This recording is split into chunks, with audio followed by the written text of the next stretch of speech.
Welcome to the Nevis Newscast for Thursday, February 1st, 2024. I am Bronte Swanston Hendrickson.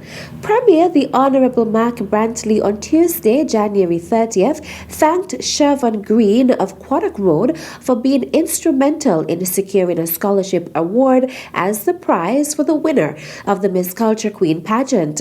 President of Monroe College, Mark Jerome, has agreed to help the NIA increase educational opportunities for divisions by providing one full scholarship to be awarded each year to the Miss Culture Queen pageant winner. Shirvon Greene is a division. He's a coach with Monroe. And Shirvon reached out to me, and Shirvon said to me, would it not be a good thing for Miss Culture, for Culture Armor 50, Miss Culture 2024, to have a full scholarship to pursue a bachelor's degree? And Monroe College, which is well known to us, he suggested that I have a conversation. I want to thank him publicly because he is an example of divisions who are in positions internationally, who have not forgotten where they're from, and who every opportunity that they get try to contribute to the development of our island home. And so, Shirvon, if you're listening, I want to thank you because through his efforts, he put me in touch with the president of Monroe, Mr. Mark Jerome. And through a conversation with Mr. Jerome, we were able to secure a full 4-year scholarship for Miss Culture Armor 2024.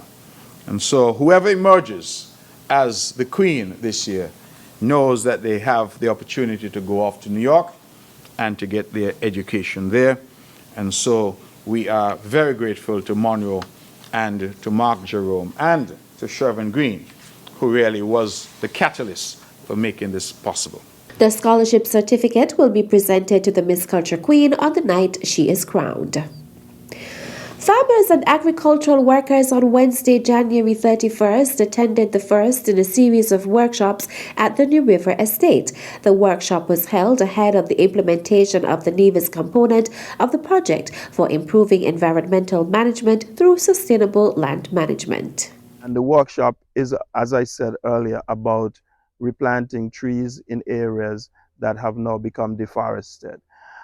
It is critical that we do so, and therefore we are training a number of farmers, persons in volunteer groups, and persons with an interest in natural regeneration.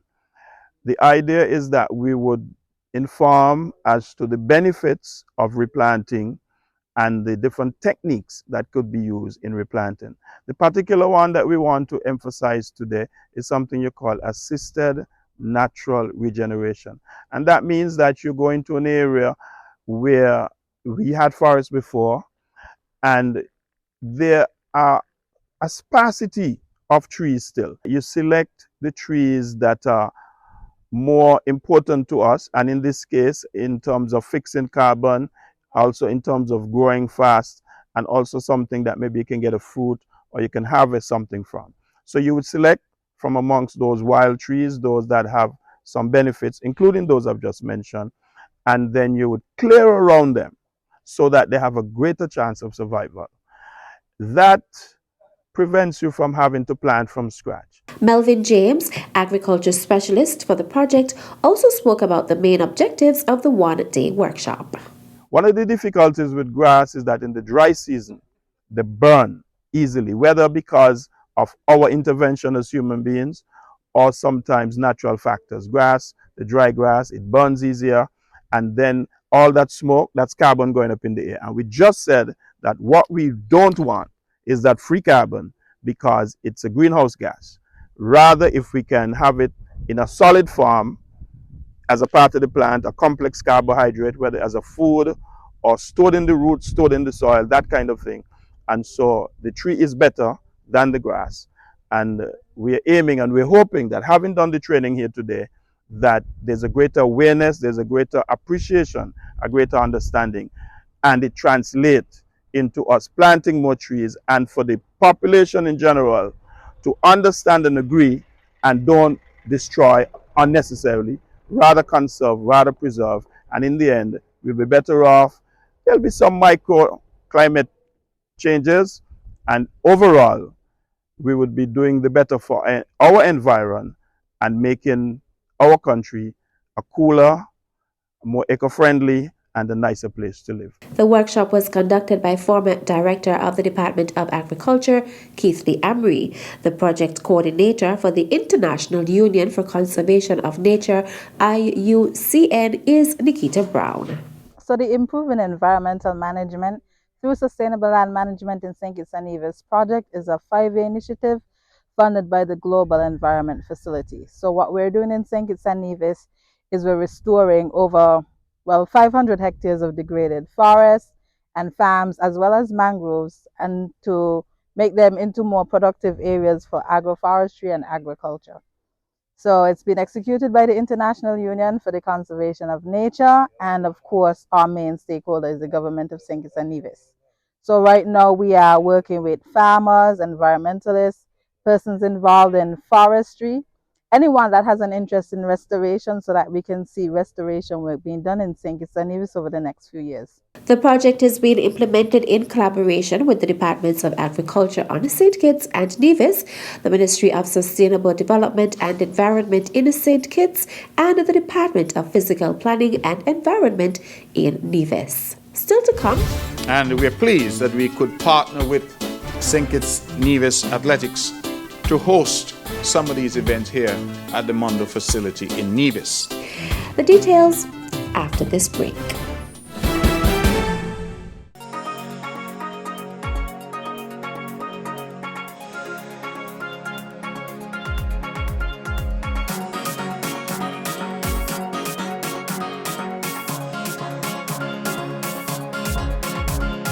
Celebrating culture, embracing our history. It's Culturama 50, July 25th to August 6th. It's the Caribbean's greatest summer line. See you there. Welcome back. St. Kitts and Nevis SKN Athletics will host some of its marquee meets for the 2024 track and field season at the Nevis Athletics Stadium. That announcement was made by the Honorable Mark Brantley at the Premier's press conference on Tuesday, January 30th. We have seen an increase in the number of meets, dubbed classics, hosted by the St. Kitts Nevis Athletics here on Nevis, with athletes from across the Federation. Now, we advised that the Kim Collins Stadium is under major renovation and so is unavailable for some of the major meets that would ordinarily be done there. And we are pleased that we could partner with St. Kitts Nevis Athletics to host some of these events here at the Mondo facility in Nevis. And so we are trying, for example, to host the qualifying events for Carifta 2024 at the Nevis facility, and we have the next event, the SL Hosford's Classic, slated for Sunday the 4th of February. Carifta trials will also take place on March 2nd. Premier Brantley used the opportunity to emphasize the value of the NIA's investment in the Nevis Athletics Stadium. That when we look now and see that St. Kitts, their track is out of commission, and that they are willing to come over and do events here in Nevis, it really speaks to the wisdom of the investment that we would have made. Consider for a moment that had that investment not been made, that we would currently not have any facility in the entire country where our student athletes and our athletes generally could even qualify to go to Carifta this year. And so I want sometimes that we reflect, because we remember the harsh things that were said. We remember the criticisms about the location and the criticisms about us spending on that facility. But we spent the money. It is IAAF certified, and the results are now being seen, that it can provide a facility where our federation and our athletes across the federation can benefit. And I think that is as it should be. We know that we have some additional investments to make there, and we're doing so over time. But I believe that if we wanted any clear evidence of the value and the foresight of that investment, we are seeing it now. The NIA's Ministry of Education and Sports will also host a series of primary and secondary school meets from February 9th to March 13th at the Nevis Athletics Stadium. These are in addition to the Nevis High Schools Championship on March 9th and 10th and the Nevis Inter-Primary Schools Championship on April 3rd. Sheila James, coordinator of SKN Moves Nevis chapter, is thanking all the participants and winners in the committee's first event for 2024. The 2-mile bike relay took place on Sunday, January 28th. So we had 5 teams and we started off with speed. And I mean exceptional speed for the first time in 4 years. I've never seen so much aggression on the road with our cyclists. In 5th place, it was the Red Cross team. In 2nd place, it was Team Sunshine. In 3rd place, it was the Defence Force. In 2nd place, it was IT. And in 1st place, it was Power Forward. Now, it was an interesting finish because the battle was really between IT and Power Forward. And I'm talking about a whisper. Power Forward took IT to the end, and it was just absolutely thrilling. For the first event, it was on fire. I can't even imagine what the other events are going to be like. If the energy was as high as it was on Sunday, we're going to have a fantastic year of events. The aim of the SKN Moves initiative is to create a healthy lifestyle culture centered on healthy eating practices, regular physical activity, and health checks. Up next, we have the health screening, which will be in February. It's the 21st of February, and that's open to everybody. So come along. That's our first quarter for the health screening under our banner. The end of March, we have 2 events back-to-back. We have on the 23rd, which is a Saturday, the Half Island Road Relay. It will be our 5th edition for the Road Relay Walk. And then we're going to introduce a brand new, because we have to upgrade the bike relays, we're going to have a 5K bike sprint relay. So that's something to look forward to. And then obviously throughout the course of the year, we have several events coming up, so we'll keep you posted. Registration, you can check out our SKN Moves Nevis chapter Facebook page for further information.